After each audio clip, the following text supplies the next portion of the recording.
Welcome to day 1 of my 25 days of Christmas.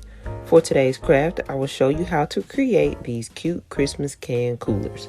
I use can blanks, iron-on material, an iron, and a cutting machine. Decide on your design and cut it out. You can cut them out by hand or create your own design from Christmas iron-on cutouts from your local craft store.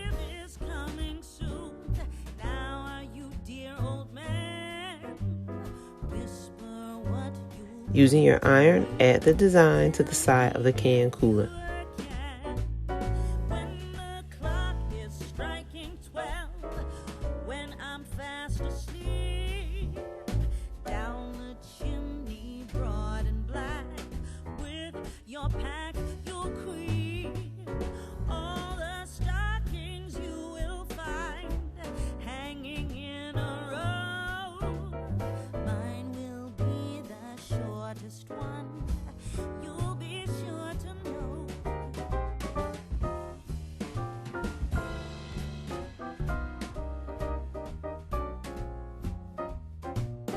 Add your favorite beverage and this craft is complete.